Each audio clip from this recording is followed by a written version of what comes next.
You open this door with the key of reason. Beyond it is another dimension. A dimension of truth. A dimension of freedom. A dimension of joy. You're moving into the land of both the ideal and the real, of the possible and the actual. You've just crossed over into the capitalist corner. Where reason meets reality, welcome to the capitalist corner. What's up, folks? Welcome to the Capitalist Corner. I'm your host, Mark Pellegrino, and also the chairman of the American Capitalist Party, along with my co-host and vice chair of the American Capitalist Party, Michael Leibowitz, who's also the host of a multiplicity of shows out there available to you on YouTube. The Rational Egoist, Daily Ethics, is that right? Everyday Ethics. I see you got so many, I just don't remember. Everyday Ethics, which is on just a little bit after this show. You should be paying attention to it. I've been actually watching and listening to the shows mostly as I'm driving to jiu-jitsu, and it's actually been really good, Michael. Thank you. And also our show on the weekends. So Michael, what's going on all your shows right now? Well, embarrassingly, it just occurred to me that I forgot to download an episode and submit it for publication. So I got to do that at some point today. There's just a lot going on here. Yesterday was Subby's birthday. That probably is partly why I forgot. Plus this YouTube stuff. I'm losing it with the YouTube people because I don't know what the hell I'm doing. I told you last time how I took a picture of the wrong side of the ID. That's like 5 days ago. 1 o'clock this morning, I get the notification that tells me you submitted the wrong form, blah, blah, blah. So it says, try to resubmit the form. So I hit resubmit. It says, you're not, you don't have that. You're trying to access a profile that doesn't exist. What the hell does that mean? So I finally figure out what it is. I dick around for an hour and I get to this thing that says you gave us an invalid form of ID. So now I uploaded that and then it just goes away. So I don't know what the status is now, but in the meantime, they asked me for a password I don't remember. So I said, give me the new password, just send it. Evidently, when you do that with Google, it screws up everything because then my email's gone. I can't get into Google Drive. So I'm flipping out this morning. I'm going absolutely sick. I'm asking Subby. He's trying to be helpful, and I've got no patience for anything. But finally, we figured it out. We got it up and running. And now I have a co-host who doesn't remember the name of my show and still hasn't shared this from my X page. Let me get back to that right now. Keep talking. Happy birthday, Tammy. Tammy Gidman has a birthday today, and we are wishing her a very happy birthday. Jim Valiant is here in the chat. Happy birthday, Tammy. And then we got these Trump supporters that have me absolutely nuts. Oh, great! We'll beat on them a little bit for the next hour. And Jenna Kleem gave us a $5 super chat. That puts me in a good mood right away. If only I could figure out how to access it. That's a good question, Jenna. Is it taxable income? Is it taxable income for you, Michael? It has to be over a certain threshold, right, before it's. I don't think I make enough money to get taxed, but maybe I don't know. You are one of the fortunate ones, my friend. One of the fortunate ones in that sense. I also have to give our. Are you out of your mind? I have to. Yes, you're not getting taxed. Just hold on a second. Context matters. How am I one of the fortunate ones? Because you are poor, I get it, but it's still you are not on the government. Just so everybody knows, the other day Mark was trying to send me to prison in Alabama. Now he's telling me how fortunate I am because I'm broke. Behind the scenes to report on the prisons in Alabama. Who better to go undercover than you? You're an actor. You could pull it off. Well, that's true. But you have the savvy. You know the system. You can navigate the prison dynamics better than I could. I couldn't do that. This is absurd. It's smoke out in a second. Listen, I have to give our usual disclaimer, man. Our usual disclaimer is that we are not affiliated with the American Capitalist Party. If you want to know what the American Capitalist Party policies are, please go to AmericanCapitalistParty.com and be a part of the change. So, Michael, go figure. There's been a scandal that has erupted over the last weeks here of December in Minnesota, of all places. It appears that there has been a massive fraud scheme over there. What's the matter? Why, of all places? Well, why is Minnesota different than anywhere else? Oh, wow. Have you ever been to Minnesota? No, but then Well, I mean, enlighten me. it has a reputation for being sort of a Midwestern place, which it is, but it's also the the ground zero for Islamicism in the country and some political radicalism over there. I mean, Omar is one of the representatives over there, and she's sort of embedded in this fraud scheme, this welfare fraud scheme that's been going on. Michael, what do you know about this? Apparently, this was exposed in a documentary by a YouTuber named Nick Shirley, and this fraud scheme, which extends to giving out, it was supposed to. It's sort of exploiting COVID era resources, the extra COVID era resources that were supposed to feed the hungry and give medical care to people who were underprivileged. But it turns out that billions upon billions of dollars, at least several million that they've been able to pin down so far, has been going to fraudsters to pay for luxury cars and vacations in exotic places and some of these childcare facilities that were set up specifically to help people during those rough times are completely unoccupied and yet receiving millions upon millions of dollars in federal aid. What do you say about this? And apparently, I just saw before you say that, I just saw in the Post that maybe Ilhan Omar has profited to the tune of millions of dollars off of this scheme potentially. Okay, so first things first, I have been seeing about fraud in Minnesota for quite some time. But then I saw this morning, like it's just broke, the story from this guy. Now, I don't know if he's added to it or not, but Eric Boehm from Reason Magazine posted about this morning, and he said, yeah, they've been talking about this for like a month. And he says 99% of the time when someone says the mainstream media is not covering this story, what they mean is, I haven't seen this story. Right. So that's the first thing. Obviously, fraud is bad. Right. But let's just imagine there's no fraud, that it's all going where it's designated to go. How's that not a scandal? Like, that's the scandal, is that people are being taxed. Yes, the people who are unfortunate enough to make enough money to be taxed, who'd be better off broke, evidently, according to Signor Pellegrino of yay, who knows how many millions. It's better not to have money at all, or just watch your money be siphoned off to people who haven't earned it. I'd rather have some money than no money. Okay. Yeah. Okay. I'd rather have the money and nobody take it, but we're going in the scale. But either way, the point is how much money goes to these programs. That's called legitimate, but how much tax dollars are used on it? How many thefts are committed in order to finance this stuff? And by thefts, I mean the stealing from taxpayers in the form of taxation. And then, of course, it's government. So you're going to have corruption. You're going to have incompetence. You're going to have problems. But, JD Vance, I heard him say this stuff is for Americans. It's not for the Somalis. Okay, so then you have no problem, JD, with them stealing from people as long as those people meet your requirement of being an American.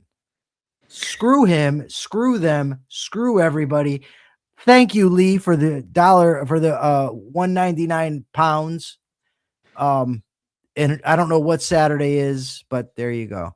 It's probably your birthday. So, American citizens don't have the right to steal your money any more than a foreign citizen does. And the fact that they were born here doesn't give them that privilege. They say that the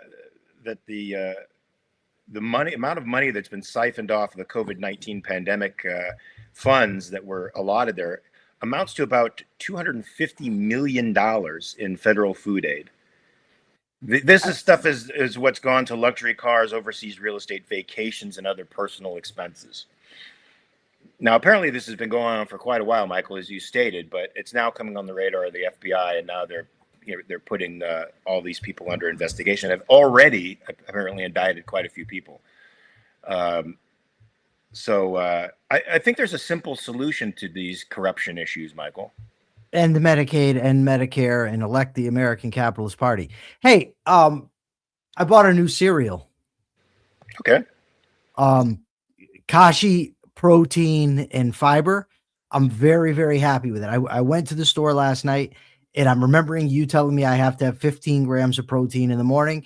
This has 10 per serving, but I'm always going to have more than the regular serving. So I'm going to be getting 15 grams of protein, 15 to 20 grams of fiber all right away in the morning. And it's a delicious cereal. So I'm happy about that. And we got a $5 super chat from Robert. 'Tis better to have been wealthy and lost than never to have been wealthy at all. Yes. Yeah, but I agree. Happy. Huh? Luckily, your happiness isn't tied to your material well-being. No, but you ever hear the saying, I've been poor and I've been broke? I mean, I've been rich and I've been broke. Being rich is better. Like if I'm going to be miserable, I'd rather be miserable in a nice car. Oh, that does have its perks, I guess. I got another bone to pick with the world today that I want to tell you about. There's a lot that pisses me off on a daily basis, and I'm still jolly. I'm a merry guy, and I'm happy, but it's a pet peeve. So we put and that's that you can't make people happy. So I put out the clip that Persephone was nice enough to make of you, me, and Rich Rozzi talking about Israel, and in that clip, I said, I'm very much opposed to anti-Semitism. And I said, and look, I'm not the biggest defender of Israel. And I'm not. Right. And especially when I'm sitting next to Rozzi and Mark, for whom this is a very important issue that you're both very, very passionate about. Right. Compared to you two, I'm lukewarm. So on Facebook, I get the comment, what do you mean you're not a big supporter of Israel? Uh-oh, watch out. What do you have against Israel? What's wrong with Israel? The same clip on Instagram, I have somebody calling me one of 3 irrelevant Zionists. This happens to me all the time. I've been called for saying the same exact thing, a Palestinian shill and a Zionist. And I'm just like, what? Yeah, welcome to the world of being a public objectivist, my friend. You get shots fired at you from both sides. Ian Gilmore says, have the Somalis taken as much as the Trump family? Now, that is a very good question. Well, that's actually what made me think of it, because we are over here constantly bashing Trump, and then everyone tells me I'm just a Trump basher. But the second we pivot and criticize somebody else, somebody comes in and says, well, what about Trump? They're all bad. Yeah. They're all bad. Trump, I think, is the worst. And I'll say that he's horrible. He's even worse than I thought he would be. But there's other bad things going on. Rock Chartrand has a super chat question. When the Bible condemns pride, how does it define it? Is it pretty much just disobedience to divine commands? I actually don't know. I think their definition of pride is, the standard one, haughty, arrogance, but let's look it up. Mark, you talk, I'll look it up. Meanwhile, we've got Jim Valiant in the audience who might know the answer to this question because he's actually a biblical scholar. Well, I wanted to answer Ian Gilmore. You know what? I think they've only proven tens of millions of dollars taken by the Somali community over there in Minnesota. And I believe Trump has made somewhere in the neighborhood of $3 billion the Trump family has made since good old Trump has taken office. So at this point, he's outpacing the Somalis. Michael, should we talk solely the stuff that's on the headline, or should we go to other stuff just in order of the articles? Well, yes, but we have to answer Brock's question first. Yeah, I don't know the answer to that either. I Googled it. I have it. That's what I told you I was going to do. Go ahead, answer it. In the Bible, pride primarily means an arrogant self-exaltation, putting oneself above God and others, leading to self-reliance, conceit, and rebellion, which God hates. Rebellion. There you go. So disobedience. Yeah. You know who was prideful? Yeah. That Lucifer. No, I do want to cover what's in the title. Yeah. Mark. Okay, good. War on drugs. Well, folks, go figure. The war on drugs is causing our looking for Persephone's face. More. Why is she doing that? Why are you doing that? So go figure, folks. Prohibition doesn't really work. Prohibition creates more problems than it solves. And we're discovering that now with the uptick in violence with respect to Venezuela and the United States government, which is now claiming that people who transport a product from one place to another are terrorists, that fentanyl is a weapon of mass destruction, and using that as a pretense to now potentially invade a country, but certainly murder people on the high seas without due process, unapologetically. I mean, the right wing is certainly praising our military action in the Caribbean, but we know the war on drugs to be just a phenomenal failure and caused by prohibition to begin with. Michael, why does prohibition actually make things worse? Why does it make things better? First and foremost, it's a massive initiation of force and rights violation, which is not likely to lead to good things. In this specific case, there's a demand for a product. You outlaw it, which makes it extremely lucrative to provide it. Now, the people that provide it, the type of people that are going to get involved in that are going to be people who have no aversion to breaking the law, first of all. But also, if you, for instance, come and rob me, I can call the police. If I'm owning a package store and you come in and rob me for my liquor, I can call the police. If you come and rob me for my drug stash, I either take the loss or I retaliate. I have no cover. I have no protection, which leads to massive amounts of violence that innocent people end up getting caught in the crossfire. That's one thing. Another part of it is it makes drugs prohibitively expensive, which means that people who are hooked on them, it's not like you can go work 9 to 5 and afford your heroin habit the way you can your alcohol habit. So addicts end up committing crimes to fund their drug habits. Another problem. And then what the article referenced, and it actually referenced it from the guy who introduced me to the concept, because I've interviewed him a few times, Jeffrey Singer, the iron law of prohibition, that when you outlaw given drugs, it leads to higher, what's the word I'm looking for? Higher potency, because you have to be able to smuggle greater potency into smaller amounts. And then you end up with, the fentanyl and whatever. But as he also points out, when they restricted the ability of pharmacists or doctors rather to prescribe opiates, synthetic opiates usually, people don't say, they've outlawed my addiction now, so I'm just going to quit. They go buy it, which just bumps up the price on the street. It's very, very dumb. It's inefficient. It violates rights. And Kathy Cassio, will you marry me? So, I mean, what would be the capital? We got to read the super chat, Mark. Thank you for this podcast. You help sort out what's happening in this crazy world. Thank you, Catherine. Thank you so much, Kathy. Mark, I think Persephone may end up killing you one of these days. Killing me? Yeah. Why? What I do? Because you get her very upset. Her dander gets go. From me? What did I do? What did I do now? It's too much. It's too much. I haven't even done anything. Did I tell you about David Harriman? You're going to debate David or what? No, I offered to. Right. Because I said, I said that diehard MAGA, they're either grifters or marks. He basically said to me, now I'm parsing it down, but he basically said to me, yeah, I bet you won't say that to Leonard Peikoff.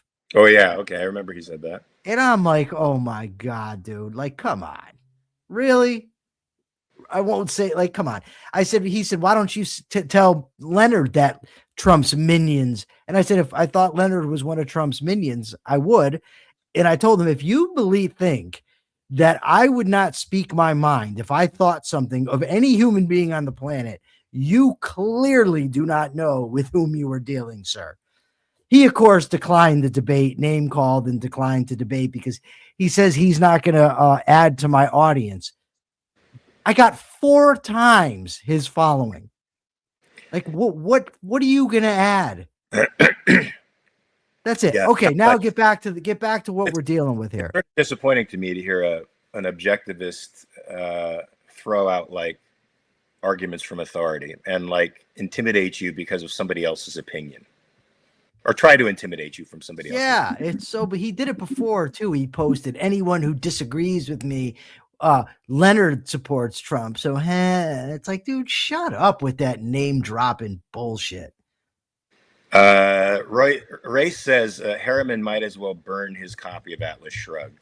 It seems like it, judging from what I've heard. But my good friend Andy Bernstein has agreed to debate.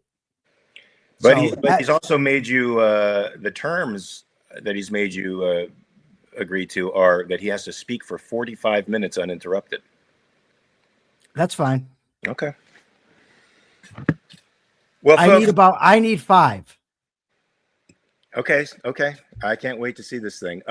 Look, Reason Magazine just put out an article entitled, "Could the Feds Throw You in Jail for Merely Filming ICE Immigration Raids?" Michael, it appears that ICE thinks so, and the Department of Homeland Security thinks so. But people who have a rather healthy addiction to the Constitution and to liberty don't think so. So what's going on with the Department of Homeland Security? I mean, they have gone absolutely and totally rogue since Trump's second administration. Well, that's your answer right there. Trump is what happened to the Department of Homeland Security. And, you know, you've got a guy that doesn't care about the Constitution. He's got an abundance of blind followers. He's got done away with all the checks to him. And then this is what you get. It's that simple. I mean, I really don't get, like, I mean, I get grifters. That I understand, right? I was one. I understand what it's like to want something for nothing. I understand what it's like to not care about the truth, to not care about getting over on people. That I get. What I do not understand is the people that actually believe it. This guy wants to name everything after himself. Like that, first of all, alone should tell you something. Yeah. Yeah. I mean, it's bizarre how he turns everything and makes it about him. You don't even have to go into any policy stuff. The guy talked about his daughter in a sexual way. He brags about sneaking into women's dressing rooms so he could take a look. I mean, like, he's cheated on his wives. I mean, it's just so, there's just so much there, even aside from his dumb politics, right? So, but they can't see it, and I can't relate to that degree of blindness. At no point in my life could I ever relate to that.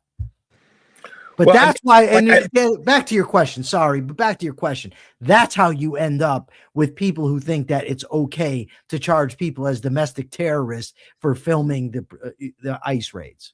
While they film themselves, by the way. Yeah. While they film themselves for propaganda reasons, arresting people on the streets. Yeah, it seems like Pam Bondi is now running interference for the Trump administration. She's not about putting them within legal bounds or restraining the power of the executive. She's actually about running interference for the administration. And Michael, did he rename the Kennedy Center? Yeah, the Trump Kennedy Center. The Trump Kennedy Center. Yeah. And he's allowed to do this because he's on the board of directors now or something. I don't know that he is allowed to do it, but they've done it and there's no pushback. The Republicans in Congress have all lost their balls if they ever had them.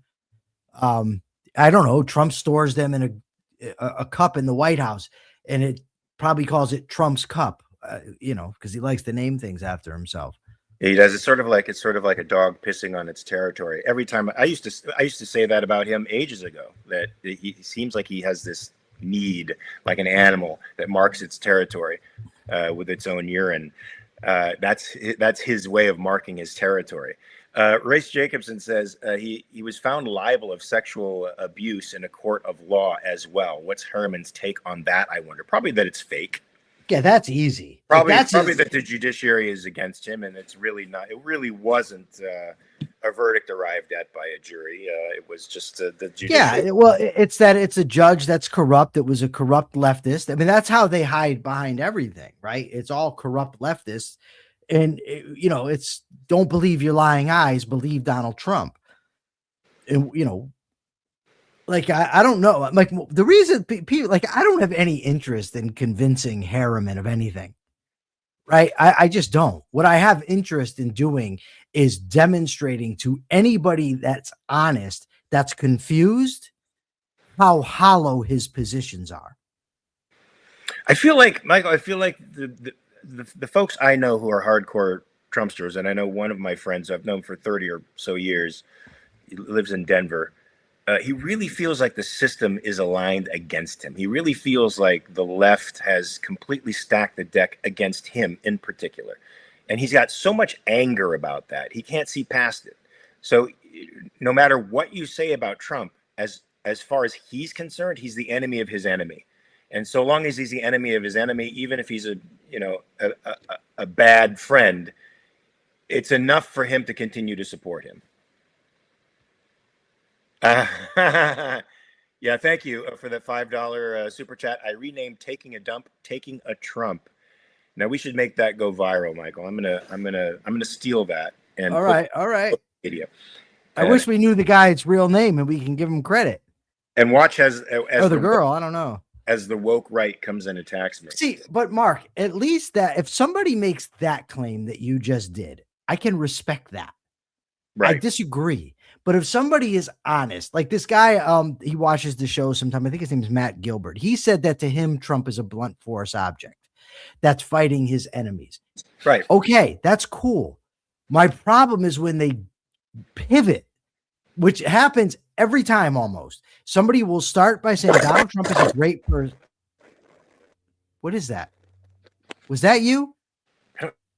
No. Mark, it's you. It's him, right, Persephone? Yeah. Anyway, so they'll start by saying Donald Trump is a great person and a great president. And when you punch holes through all that, they pivot to, he's better than Kamala. Do you think Kamala would have been better? Mark, I have to mute you. I'm sorry. Better, Persephone? I don't know what happened, Mark, but you've got to fix that somehow. GL Wordsmith is Larry Green. I love Larry Green. That's great. Okay, Mark is gone. Persephone's still here, and GL Wordsmith is Larry Green. We're going to give Larry Green the credit. But yeah, so that's what inevitably occurs is that the people who defend him, they'll pivot. Like I have this guy who now wants to keep talking to me about who do you think is better? Who do you think is better? It's not my point. It's not my point. My standard is not the other asshole that he ran against or the other asshole who was the last president. My standard is life as the standard of objective morality, the Constitution of the United States, and individual rights. It's not the bunch of bozos that we've had in office. Now, I can make an argument why other presidents were better, but that is a distraction because I don't think any of them were good. Now, let's get Mark up here. Mark, it's still happening. What did you do? Mark. I didn't do anything. I don't know what's going on. All right. Mark, you just sit there and look pretty and I'll do all the talking, I guess. How's that sound? He's gone again. All right, look. Persephone, what do you think the problem is? Unmute yourself. There's a fan and it's very loud. Super bad internet connection or his mic has gone. But it looks like a really bad connection. The guy's a multimillionaire and he's got the bad mic. It's all because the government sells favors. This is a good one from Bonnie Bertrand. It's all because the government sells favors, regulations, subsidies, controls the economy for. So people hate the government with some justification, get the government out of the economy 100%. Yes. Mark is back. Should we try one more time? Oh, he's got internet problems. See the buffering taking place? It's going. There he is.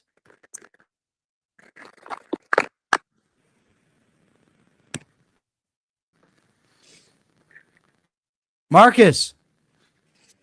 Can you hear me? No, you're hit, dude. Just stay there, nod along, and be pretty. Can you do that? All right. Mark has the frozen face. Persephone's got the pretty face, and I've got the talking face. So let me go find out another story, and we'll talk about that. We'll move on. You know, things happen in life, and you just have to learn to deal with them. That's it. So Mike Pence has started his own organization, his own think tank. What's it called here? I want to find it. Advancing American Freedom. And he's actually been poaching people away from the Heritage Foundation. Now, I guess Pence says that this think tank is to promote traditional conservatism and not what is currently going on with the magosphere, with Tucker Carlson, Nick Fuentes, Candace Owens, all that stuff. He wants to start, something new.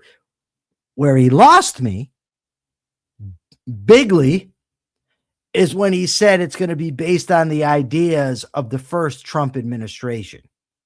Because the first Trump administration was not about constitutionalism. It was not about limited government. It was not about freedom. None of these things. Right? It drove up the debt massively. It banned bump stocks.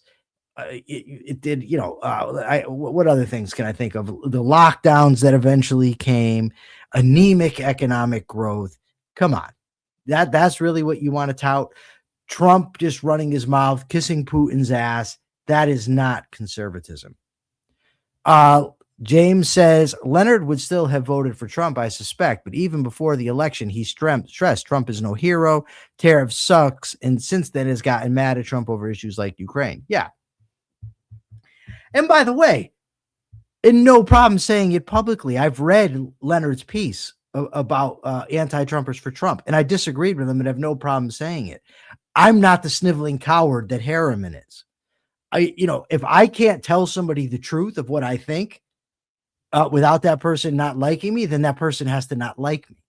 When Jim Valiant and I first started talking and we would argue, and I said, look, I'm never going to be that dude that just says what you want to hear. And Jim said to me, don't you ever do that, because no person of self-respect would ever want that. Nobody. Who the heck wants somebody to just sit around and telling them things that they want? Yeah, the federal eviction moratorium.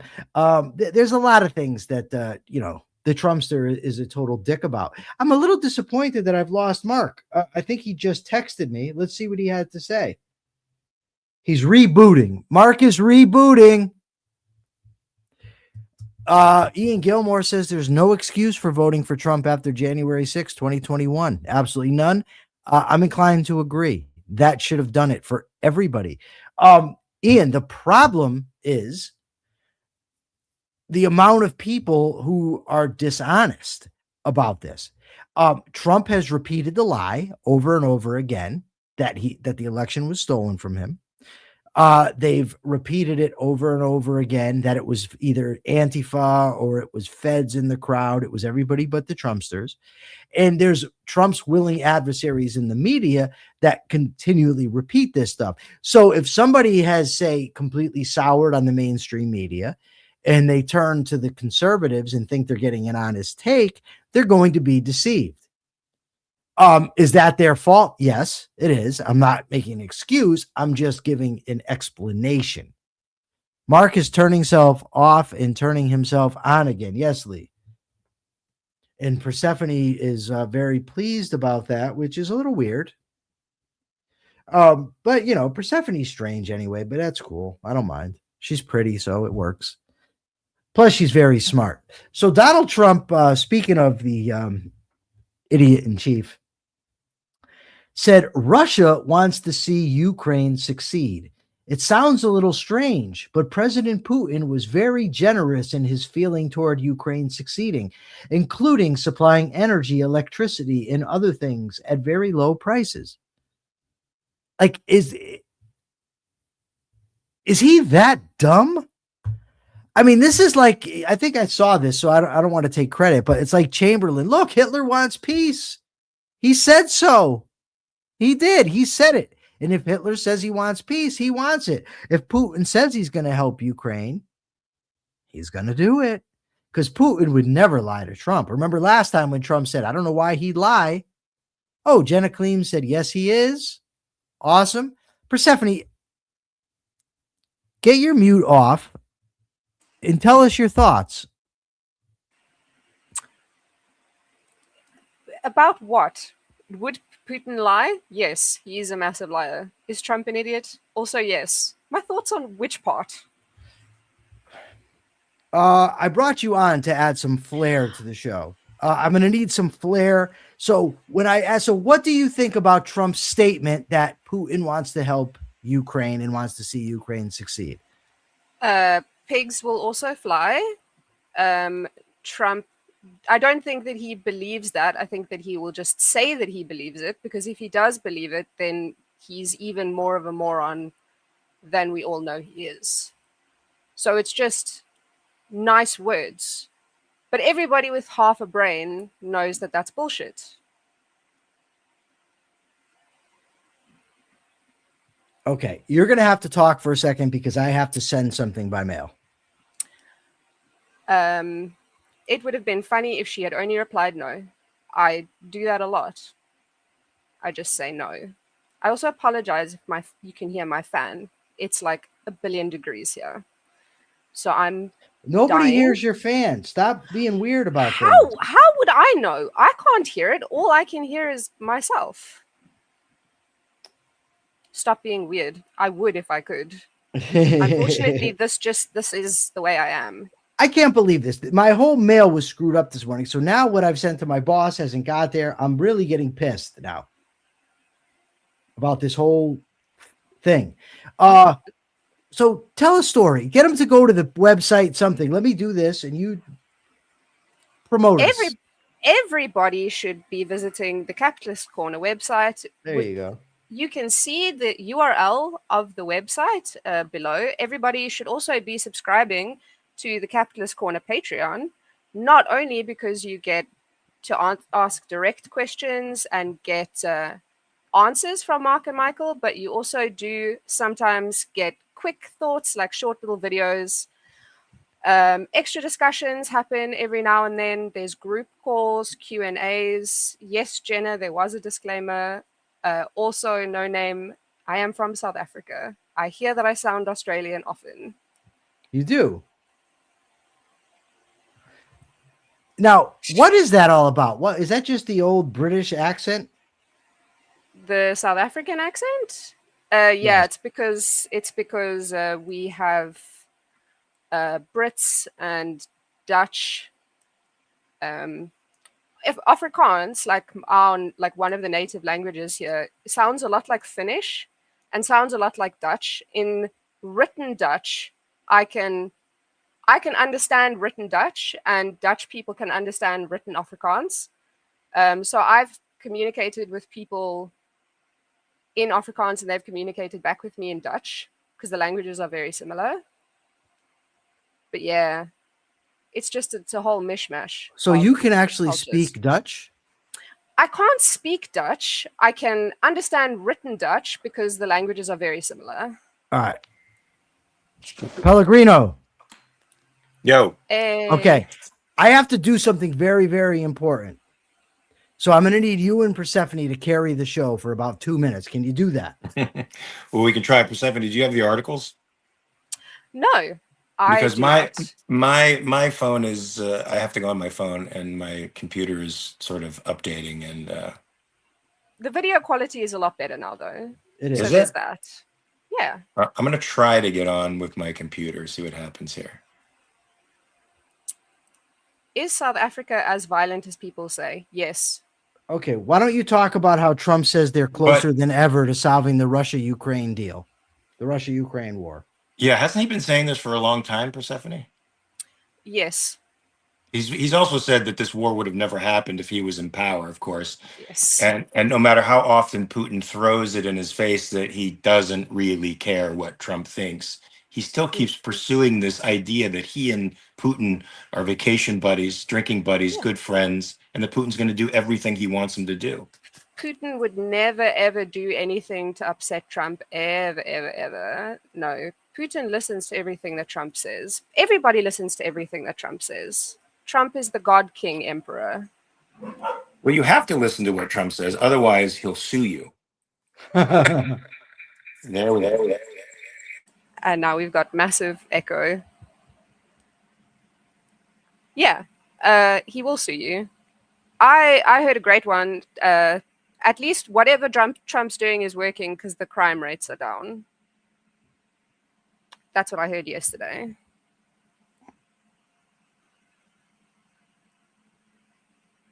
Mark. Are we frozen again?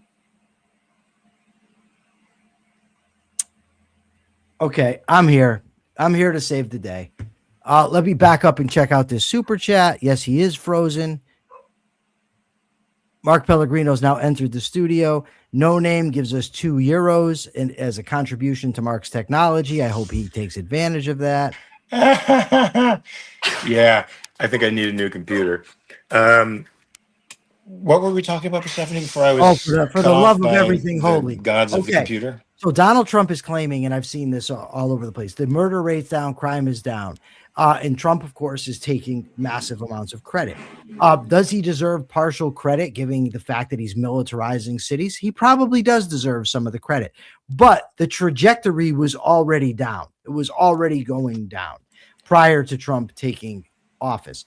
Now, look, that's the way people do things. The president that's in office, gets the credit. So people are going to give him the credit. That's not a big problem for me. But realistically, I think that it can really be overstated how much credit he deserves for it. So I actually read two things about this. Number one was that during the lockdowns, there was a surge in homicide, and you guys are on the back end of that now. So that's one reason why it's down. And another reason is because of ICE. Like, trust in local police is down so much that people aren't reporting as much crime because they don't trust the police at all. So that's just two things I read. Yeah, there's a lot of oh my God. There are a lot of factors that go into this kind of thing. Crime rates going down. To ascribe them to one president or a given policy or set of policies is a big, big mistake. Mark, are you there?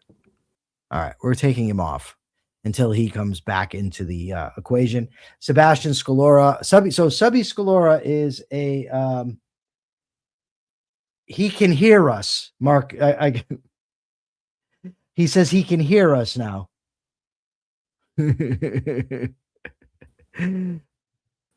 Can you talk, Mark, or just hear us?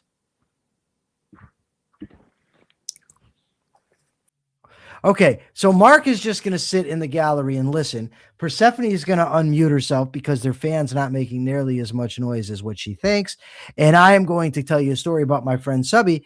Subby is a big brother, big brother, big sisters. And his little, that's what they call the kid that Subby is the big brother to, he says hello. So if we can all say hello to him, that would be great. He'll be very happy. Persephone, say hi in that sexy voice. Hello. Oh my God. See? Lee says that Subby is her hero. Lee, you're pretty promiscuous with your hero ascriptions. I got to say, everyone that comes on, they're your hero. You love them. They're your wife. They're your husband. They're all princesses. You got to be a little more discriminate. Jenna Kleem says she loves this place. Yes, Jenna, you must be from a dysfunctional background because that is what tends to happen. People that have grown up in dysfunction love it. That's probably why I enjoy it here. Katrin has made an appearance to say hello. Mark is gone, and I'm here to save the day. That's the bottom line. That's what everybody needs to understand. Okay, this is all very weird. Let me find another story. I'm very happy that Mark can hear us now. That makes me very pleased. Okay, so there's a great article here from the Daily Economy, and it's by Jason Sorens. Now, Jason Sorens is the guy that started the Free State Project in New Hampshire. He's also, I believe, has an economics degree from Yale, and he talks about how economic uncertainty is the big problem.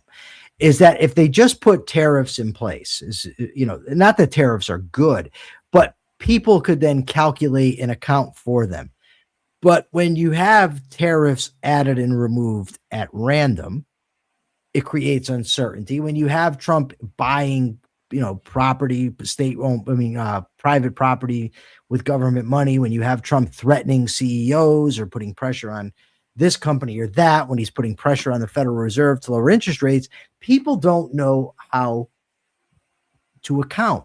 If I'm a carpenter or a home builder, is the price of wood right now, can I justify that with what I'll be able to sell the house for? That's one example. I mean, there's a lot of them, but there's uncertainty, so people don't know what to do. That's never, ever, ever good for the economy. Lee says that everyone except me is her princess. That's not very discriminate, though, Lee. Just counting me out. Well, she would. That is discriminating against you. Yeah, so but no, I said not very. Okay. Yeah, that is not very discriminating. Understand the modifiers. When we use modifiers, we're all good. Sebastian Scalora says, thanks, Lee. He's very happy. Mark is texting me yet again. It's good to text. He says, he now tells me that should say can't hear you guys. And I'm going to tell him maybe if he just tunes in, he can join the chat. That's a good idea. Ray says at least you don't have to wear a dress. Also, hi, Sabi. Yeah. So, oh my goodness, he's in the studio again. All right, we're going to try it. We're going to give it one more shot. Mark. Hello? Yes. Okay. Now we just have... Maybe my little angel Frankie is magical and it's done something to my technology, just his face being here. Remember when Mark wore a dress? No. Robert says, in the Trump verse, the uncertainty is a feature, not a bug. Power includes keeping the opposition and the opposition. And in the Trump verse, everybody is the opposition, uncertain, unsteady, and that's how you win. Great point, Robert. Mark, what do you think? We're talking about the effects of uncertainty on the economy. I'm assuming you did read the article. Yes. Well, unfortunately for Trump, economists and people who are trying to run businesses don't like uncertainty. They need to be able to plan beyond the next election cycle. They need to be able to plan 10, 15, 20 years ahead of time. And they can't not understand what the rules are. And since Trump seems to change the rules every other day, so that even the Custom House folks are confused about what the rules are from week to week. He just keeps people on their heels in such a way that they can't innovate, they can't change, they can't progress, they can't anticipate the markets if they don't understand what the rules are. So he's paralyzing the economy by keeping everybody off balance. Now that may be his tactic, but it's a tactic that's going to send the economy into a nice big stall. All right, let's get Mark all wound up now. We won't actually be able to see him frothing at the mouth, but we will be able to hear it. Iranian president says his country is in full-fledged war with the U.S., Europe, and Israel. Go, Mark. What do you think? Yeah, well, they've been at war with the United States since 1979. This shouldn't surprise anybody. I mean, the first person that I heard point this out in the public sphere was really Peikoff. When we started our war against terror and we started attacking Afghanistan and Iraq, Peikoff was the only one out there in the public sector saying, really, the source of all of this terrorism is Iran. And it's Iran that's the real enemy of America. And Iran is the country that we should take out. and because he understood that their revolution in '79 served as an inspiration to the Islamicists all over the world. It exposed America for being very incompetent and unsure, and not having a coherent policy other than appeasement. And so it's no surprise to me that the Iran is saber rattling right now. They've been doing it since '79, and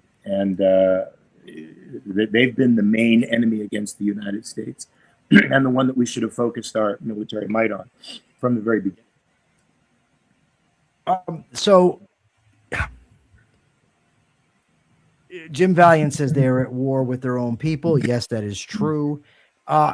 First thing, it's obviously not true that they're in a full-fledged war with Europe, America, and whoever else they said, Israel, because if it was a full-fledged war, Iran would be no more. So that's obviously not true. Yes, it is true that Iran has been using, various tactics to go after America and its allies. But in the United States of America, we require a declaration of war to actually be at war, according to Article 1, Section 8, which we do not have. So both on the idea that it's full-fledged and the idea that America is at war is incorrect. Now, it may be correct to say that Iran has declared war on us. If that be the case, then we ought to actually fight the war and not just occasionally bomb or do some other nonsense. You go to war to win it, not to make a public show of things. Yeah, but that's not the way Iran goes to war. So I can buy their proposition that they're in a full-fledged war with us, because their war is to undermine America in some way or another. And they use proxies to do that. They use education to do that. They use funding from Arab states to do that. And the idea is deteriorating America from within, demoralizing America from within. Like a lot doesn't full-fledged war, though, Mark, require two parties? I feel like the Soviet Union has been, when the Soviet Union after World War II was waging war against America, it's just an unconventional manner. They were infiltrating countries, and they were using subterfuge and sabotage and misinformation to gain control of that's Mark. But Mark, that wasn't my question. Is doesn't a full-fledged war require two parties? I'm saying they can be making war against us, but the manner in which they're making war is unconventional. It's not. I don't disagree. I'm disagreeing with the idea of it being full-fledged war. I'm not differing with you on the idea that Iran is taking aggressive action. I think Iran's politicians are engaged in hyperbole all the time. I think this is their form of warfare, is this kind of verbal jousting. So, I think you're right. In the end, real war with a hot war requires two parties to be going at it with each other. But I think Iran is looking to dominate the stage in a different way through PR. The way Gaza is, the way Hamas is trying to dominate the war by demoralization and PR. Yeah, like I wouldn't say that I guess Israel, you could argue it that they're in a full-fledged war with Hamas. But America, we don't seem to do full-fledged wars. No, we don't do those anymore. So, Persephone, what are your thoughts on this? Nothing. I have zero thoughts on this. You're lying again. Because you're commenting in the chat. So if you're commenting in the chat, you have thoughts. I commented because Lee wants you to say a Gen Z, like Gen Alpha TikTok phrase, and I said no. Yeah, I'm not saying that dumbass thing. No way. I think I hate trends to begin with, and dumb trends even more. On the war, you do need at least two parties to be a full-fledged war, and that's as far as my thoughts go on that particular matter. All right. Tell us your thoughts on Mark Pellegrino's technology. I plead the fifth. Yeah, I don't know. I think I need a new computer, man. Yeah. It's been giving me the rainbow ring for a while. For about How old is your computer? I don't even know. I don't even know when I got this. Well, in that case, yes, probably time to get a new one. Yes. Lee doesn't understand something. Lee, I can understand you may get more people to watch the show, but I don't want just any eyes tuning in. I want a specific type of eyes tuning in and a specific type of brain tuning in. I don't want a bunch of teeny boppers joining in, blowing us kisses and making silly, whatever. I want some intellectual firepower here. So not me then. No, why would you say that? Why would you say that? I don't know. I was being self-denigrating. Ian Gilmore says, unless it's on Venezuelan boats, because then it's, full-fledged Oh, war. yes. Lee Frazier, self-pity does not suit you, my love. You are welcome in here, and you know it. I plead for a fifth too. Robert, I'll swap you. You can take the blistering heat and I'll take the snow any day. You're only saying that because you're warm. No, I like the snow. I like the cold. Today, I had a serious discussion with my husband about whether we should move to Svalbard. I prefer the cold. I go to England in the winter. That's when I choose to go to England, so that I can skip the hottest part of the summer here and enjoy the coldest part of the summer. I mean, winter. I like being cold. As do I. Which is why you both live in hot places? Yeah. Well, I was born here. Unfortunately, I have no control over that. I have no control over where I was born. No, maybe you don't, but Mark certainly does. What did you go? Did you guys talk about Pence? Yeah. Okay. Yeah, we just need you to give the capitalist thought of the day, and we'll wrap the whole thing up here. Well, sorry about the disastrous technology, folks. The good thing about a capitalist society, though, is that I could go out probably today and get myself a new computer for very little money. Not so in socialist-controlled, centralized economies, folks. So we want a free world and a free country in the United States. That means banning force from interpersonal relationships, which is exactly what capitalism is. It is a force-free zone where people can trade freely with each other across all areas. That's in ideas, that's in products, goods, and services, all of which you can freely exchange with somebody else without interference from the political class. That's the world that we think is a benevolent one, and the world that we strive for on the Capitalist Corner. Michael, you have your question of the day? I do. My question for the audience, which I beg of you to go to YouTube and answer: what type of personal computer should Mark get? Or laptop should Mark get that will help to facilitate this program? Good one. Yeah, I think I have to go out probably today at some point. Awesome. Okay. We love you all. We will see you tomorrow. Remember, sorry for the technical glitches, guys. Sorry for the We are sorry. Remember, 2:30 today on this very station, we have Everyday Ethics. I know it's this channel. I wanted to get your dander up, Persephone. Everyday Ethics, 2:30 p.m. Eastern Time, 11:30 a.m. Pacific Time, because they're a little backwards. Everyday Ethics today. Thank you very much. See everybody tomorrow. And remember to always what, Mark? What do they got to do? By the way, Robert, I'm a Mac guy. You got to check your premises, folks. Peace.